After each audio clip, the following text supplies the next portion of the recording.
마태복음 11장 1절에서 6절 말씀.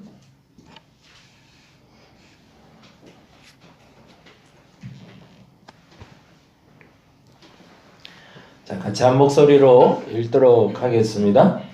예수께서 12 제자에게 명하기를 마치시고 이에 그들의 여러 동네에서 가르치시며 전도하시려고 거기를 떠나 가시니라. 요한이 옥에서 그리스도께서 하신 일을 듣고 제자들을 보내어 예수께 여짜오되 오실 그이가 당신이오니이까 우리가 다른 일을 기다리오리이까. 예수께서 대답하여 이르시되 너희가 가서 듣고 보는 것을 요한에게 알리되 맹인이 보며 못 걷는 사람이 걸으며 나병 환자가 깨끗함을 받으며 못 듣는 자가 들으며 죽은 자가 살아나며 가난한 자에게 복음이 전파된다 하라. 누구든지 나로 말미암아 실족하지 아니하는 자는 복이 있도다 하시니라. 아멘. 아멘. 이제 성경은 새로운 국면으로 들어서게 됩니다. 하나님의 마음, 하나님의 성품에 대해서 5장부터 8장까지 설명하면서 그 성품이 만들어진 사람이 그리스도인이다. 그리고 그 성품이 만들어진 사람을 하나님이 복 주신다. 그래서 팔복이라는 말씀으로 정의를 내려주신 후에 그렇게 살아가는 사람에게 고난받고 어려움이 있다라는 것을 이야기하면서도 주께서 말씀하고 싶었던 것이 있었어요. 근데 그 말씀하고 싶었던 것을 아까 어제도 말씀드렸지만 안타깝게도 가장 가까이 있는 사람들이 못 알아듣는 거예요. 나는 분명 다 했는데 내 모습을 다 보여줬고 이것이 맞다라고 당당하게 말씀해 주셨고 보여주셨는데 가장 가까운 사람들이 모르니, 그러니 형제들이 그리고 부모와 자녀가 그리고 시어머니와 며느리가 다툼이 일어난다는 표현으로 말하고 있지만 실질적으로 예수 그리스도의 삶 속에서 가장 안타까운 일은 세례 요한조차도 예수가 누군지를 모르는 거죠. 그러니 이 답답함이 표현된 장면이 바로 오늘 본문 장면이 됩니다. 근데 왜 그랬을까? 세례 요한이 다음과 같이 질문을 합니다. 3절에 보니까 이렇게 됩니다. 2절, 3절 같이 한번 읽어봅니다. 요한이 옥에서 그리스도께서 하신 일을 듣고 제자들을 보내어 예수께 여짜오되 오실 그이가 당신이오니까. 오실 그이라는 건 누굴 얘기할까요? 메시아죠. 여기서 참 재미난 표현이 나오는데요. 2절의 표현에 이렇게 되어 있어요. 요한이 옥에서 뭐라고 되어 있죠? 네, 그리스도라고 되어 있어요. 동그라미 거기다 좀 해놓으세요. 지금까지는 표현되지 않았던 단어. 그리스도가 뜻이 뭐죠? 메시아, 구원자라는 헬라어 뜻입니다. 메시아가 시브리어로 구원자라는 뜻이라면 그리스도는 헬라어로 구원자라는 뜻입니다. 요한이 옥에서 예수께서 하신 일을 듣고라고 기록하지 않았어요. 누가 기록한 거죠? 마태가. 왜 마태는 굳이 여기다가 예수라고 말하지 않고 그리스도라고 말했을까? 그 말이 첫 번째 힌트 조건이 되는 거죠. 요한이 옥에서 예수께서 하신 일을 듣고 제자들을 보내어가 아니라 요한이 옥에서 그리스도께서 하신 일을 듣고, 이건 마태의 입장에서 뭐라는 거죠? 답답하다는 거죠. 왜 못 알아듣냐? 그리고 나서 이렇게 얘기합니다. 예수께 여짜오되 오실 그이가 당신이오니까. 왜냐하면 요한 입장에서 화가 나는 거죠. 왜? 메시아가 왔으면 내가 왜 옥에 있냐는 거죠. 메시아가 오면 내게 기쁨이 임해야 되고 내 삶이 회복돼야 되고, 실질적으로 나는 예비자인데, 메시아의 예비자인데 내게 주어진 조건과 결과가 사실은 내가 원하는 결과와 조건이 아니더라는 거죠. 그리고 더 황당하고 더 화가 나는 건 왜 예수 당신이 그렇게 비난받고 있냐는 겁니다. 메시아라면 인정받고 숭앙받고 사람들에게 칭찬받는 일만 많아져야 되는데 왜 자꾸 비난받느냐. 근데 거기에 대해서 예수님은 이런 방구로 대답하지 않으십니다. 왜 너는 옥에 있고 나는 욕먹고, 이 얘기는 1절 하지 않으시고 다음과 같은 이야기로 본인을 표현하십니다. 4절 말씀 뭐라고 되어 있죠? 예수께서 대답하여 이르실 때 너희가 가서 듣고 보는 것을 요한에게 알리라 라고만 얘기합니다. 변명하지 않으시고 너희들이 직접 본 것만 얘기해라. 그 직접 본 게 뭐죠? 5절 읽어봅니다. 맹인이 보며 못 걷던 사람이 걸으며 나병 환자가 깨끗함을 받으며 못 듣는 자가 들으며 죽은 자가 살아나며 가난한 자에게 뭐 한다고요? 복음이 전파된다. 어디서 많이 본 단어 아닌가요? 마태복음 같이 읽으신 분들은 이해가 됐을 텐데 9장으로 가볼까요? 9장은 마태복음에서 굉장히 중요한 자리라고 얘기를 드렸습니다. 이유는 마태가 예수를 만난 장면이 기록하고 있기 때문에 그렇습니다. 마태는 9장 전체에서 흐르고 있는 큰 물줄기를 통해서 예수 그리스도가 그리스도임을 믿음으로 선포하고 따르게 됩니다. 근데 그 결정적인 요인이 된 사건들을 한번 볼까요? 9장 1절 볼까요? 9장 1절 예수께서 배에 오르사 건너가 본 동네에 이르시니 2절 침상에 누운 중풍병자. 거기다 동그라미를 좀 해놔볼게요. 어떤 일이 지금 마태의 주변에서 일어나고 있는지 한번 보세요. 9장 2절에 무슨 일이 일어난 거죠? 중풍병자가 옵니다. 중풍병자가 왔다는 건 우리가 결론도 알죠. 어떻게 된 거죠? 그 중풍병자가 나음을 입게 되는 거죠.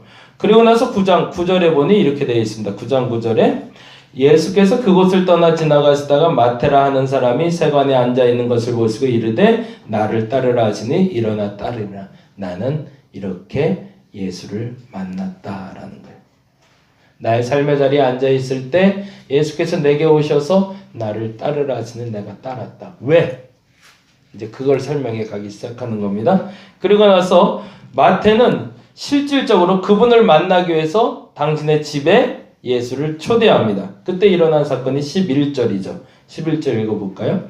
바리새인들이 보고 그의 제자들에게 이르되 어찌하여 너희 선생은 통번에 볼게요. 세리와 죄인들과 함께 잡수시느냐. 이거를 다른 말로 표현하면 뭐가 될까요? 가난한 자들이죠. 심령이 가난한 자들. 그리고 나서 다음과 같은 일이 벌어집니다. 9장 18절 같이 한번 볼까요? 9장 18절 예수께서 이 말씀을 하실 때에 한 관리가 와서 절하며 이르되 내 딸이 방금 거기다 동그라미 해놓게. 지금 무슨 얘기를 하고 싶은지를 이제 조금 더 설명을 드릴게요. 그리고 나서 20절에 보니 이렇게 되어 있습니다. 12해 동안에는 혈루증을 앓는 여자가 예수의 뒤로 와서 겉옷가를 만지니 21절에 굉장히 중요한 단어가 나옵니다. 혈루병이 낫다라는 표현이 나오질 않고 이는 제 마음에 그 겉옷만 만져도 뭐한다? 구원이라고 되어 있습니다. 동그라미 해놓을게요. 또 하나 더 볼까요? 27절에 예수께서 거기에서 떠나가실새 뭐라고 되어 있죠? 맹인이라고 되어 있네요. 자 볼게요. 9장 2절에 중풍병자 나왔습니다. 그리고 9장 11절에 세리와 죄인이 나왔고요. 그리고 9장 18절에 죽은 사람이 나왔고요. 그리고 21절에 구원받은 사람이 나와요. 그리고 27절에 두 맹인이 나오고 있습니다. 그리고 이제 마지막에 이르러 9장 35절에 다음과 같이 표현하고 있습니다. 9장 35절 같이 한번 읽어볼까요? 9장 35절 예수께서 모든 도시와 마을에 두루 다니사 그들의 회당에서 가르치시며 천국 복음을 전파하시며 모든 병과 모든 약한 것을 고치시니라가 결론이에요. 마태는 이 장면을 보고 누구를 만난 거죠? 예수를 만난 겁니다. 중풍병을 낫게 하시고 눈먼 자가 눈을 뜨고 죽은 자가 살아나고 그게 어디에 기록되어 있죠? 11장 지금 5절이죠. 다시 한번 11장 5절 읽어볼게요. 너무 왔다 갔다 하나요? 이게 짧은 시간 내에 지금 설명을 해야 돼서 이게 굉장히 재미난 부분이라 그래요. 11장 5절 같이 한번 읽어보겠습니다. 맹인이 보며 못 걷는 사람이 걸으며 나병 환자가 깨끗함을 받으며 못 듣는 자가 들으며 죽은 자가 살아나며 무엇에서? 마태의 집 주변에서 일어난 모든 사건들입니다. 왜 마태는 본인의 집에 머물던 예수님을 중심으로 이 사건을 다 기록하고 있었을까요? 그리고 왜 세례 요한이 오실 리가 당신입니까? 라는 말에 예수께서는 다른 대답을 안 하시고 이 얘기를 하고 계실까? 그건 유대인들이 생각하는 메시아, 유대인들이 말하고 싶은 그날에 대해서 이해하면 충분히 공감을 할 수 있는 단어가 됩니다. 그 단어는 누가복음에 다음과 같이 표현하고 있습니다. 누가복음 4장 한번 보겠습니다. 여기까지 설명하면 훨씬 더 쉬울 것 같아요. 누가복음 4장 16절에 보면 예수께서 자라나신 나사렛에 이르러서 안식일에 회당에 들어가 성경을 읽는 장면이 나오고 있습니다. 근데 성경을 읽을 때 기가 막힌 단어를 읽게 되세요. 그게 4장 16절인데 같이 한번 보겠습니다. 4장 16절 같이 읽겠습니다. 예수께서 그 자라나신 곳 나사렛에 이르사 안식일에 늘 하시던 대로 회당에 들어가서 성경을 읽으려고 서심해 뭘 읽죠? 선지자 이사야의 글을 드리거늘 책을 펴서 이렇게 기록된 데를 찾으시니 곧 어떻게 됐대요? 18절 주의 성령이 내게 임하셨으니 어떤 일이 벌어진대요? 이는 가난한 자에게 복음을 전하게 하시려고 어떻게 됐대요? 내게 기름을 부으사 나를 보내사 포로된 자에게 자유를 눈먼 자에게 다시 보게 함을 전파하며 눌린 자를 자유롭게 하고 그 다음에 어떻게 되어 있죠?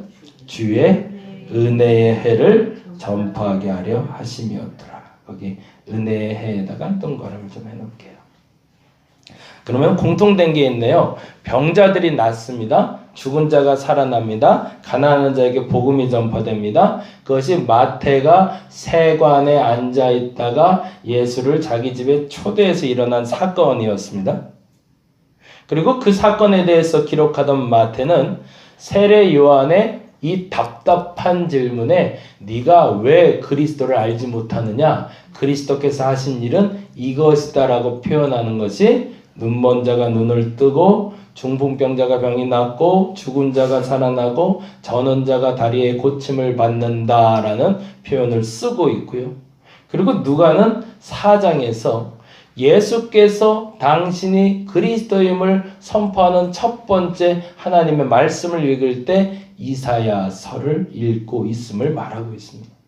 왜 그랬을까? 유대인들에게 있어서 천국은 희년의 회복이기 때문에 그렇습니다. 희년이라는 날이 임하게 되면 그 날에는 하나님의 영이 임하고 그 날에는 가난한 자가 회복되고 그 날에는 병든 자가 낫고 그 날에는 심지어 죽은 자들도 살아나 구원받는 날이기 때문입니다. 그리고 그 날이 예수 그리스도가 오신 그 날 임하기 시작했다는 것을 그것을 내 눈으로 보았다는 것을 마태가 표현하고 있는 겁니다. 곧 뭐가 임했다는 거죠? 천국이 임했다는 겁니다. 이 말을 다른 말로 말하자면 하나님의 창조가 완성됐다는 거예요. 하나님의 나라가 완성됐다는 겁니다. 어디서요? 내 삶 속에. 지금 내가 예수 그리스도를 만난 그 순간에 하나님은 내 안에 이루고자 했던 모든 꿈, 모든 시작, 모든 마무리가 이제 끝이 나졌다는 얘기입니다. 마태는 그걸 봤던 겁니다. 그래서 마태가 봤던 그 하나님의 나라를 지금 선포하고 있는 것이고 그 하나님의 나라를 알아듣지 못하는 세례 요한에게 하나님의 나라가 임하면 가난한 자가 없어지고 포로된 자가 사라지고 눌린 자가 사라지고 진짜 해방의 날이 너의 삶 속에 임할 것이라고 선포하고 있는 겁니다. 진짜 예수를 만나면 내 삶에 그 일이 일어나진다는 겁니다. 사순절기를 시작하며 두 번째 날을 맞이합니다. 근데 이 두 번째 날에 우리에게 이 확신이 있기를 간절히 바랍니다. 하나님의 영이 임하면 내 삶 속에 신년이 시작이 된 겁니다. 그것은 내 눈으로 보여서가 아니라 지금 이 순간부터 그 신년은 선포되었고 그 천국은 선포되었고 나는 천국 백성으로 살 수 있다라는 얘기입니다.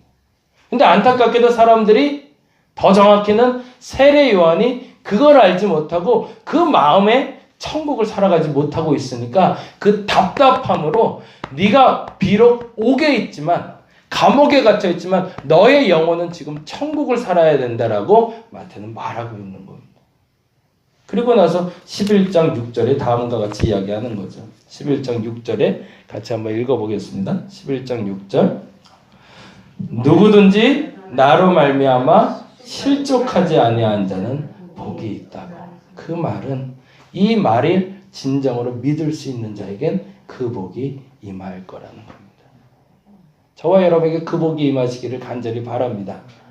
믿음은 말해서 되는 것 같지 않습니다. 믿음은 내가 갖는 겁니다.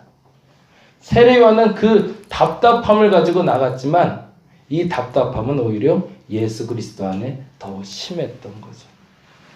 오늘 이 시간 그 믿음을 선포하시기 바랍니다. 근데 이게 말로는 잘 안 되는 것 같아요. 이게 어떻게 해야 되나? 어떻게 해야 이거를 믿게 해드릴 수가 있나? 천국을 살아갈 수 있는 방법은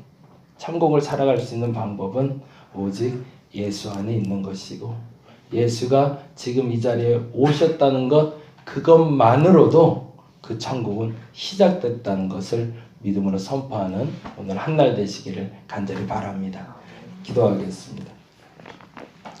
천국이 시작이 되었습니다. 천국 잔치가 시작이 되었습니다. 그 천국이 내 안에 임했습니다. 그것이 믿음으로 선포되게 하여 주시옵소서. 믿지 못하는 자는 천국을 누리지 못하는 거지만 믿는 자는 천국을 누릴 수 있습니다. 똑같은 상황에서 세례 요한은 천국을 믿지 못하니 감옥에 갇혀있는 자신만을 바라보고 있지만, 마태는 세리였지만 예수를 믿기 시작하니 그 마음속에 천국을 살아가기 시작합니다. 상황이 바뀌어서 천국이 임하는 것이 아닙니다. 내 안에 천국이 임하니 그 천국 백성으로 살아갈 힘이 생기는 겁니다. 하나님, 내가 그 천국을 살아가게 하여 주시옵소서. 예수께서 내 안에 계시고 예수께서 나를 통치하시니 그 천국 백성으로 살아갈 수 있는 힘과 능력이 내게 생긴 줄로 믿습니다. 그 능력과 그 힘으로 오늘 승리하게 하여 주시옵소서. 그 신년이 선포되었습니다. 가난이 물러갈 겁니다. 병이 물러갈 겁니다. 죽은 자도 살아가는 그 능력이 내게 임한 겁니다. 그것을 믿음으로 선포하게 하여 주시옵소서. 감사합니다. 고마우신 예수님 이름으로 기도드렸습니다. 다 같이 기도하고 돌아가도록 하겠습니다.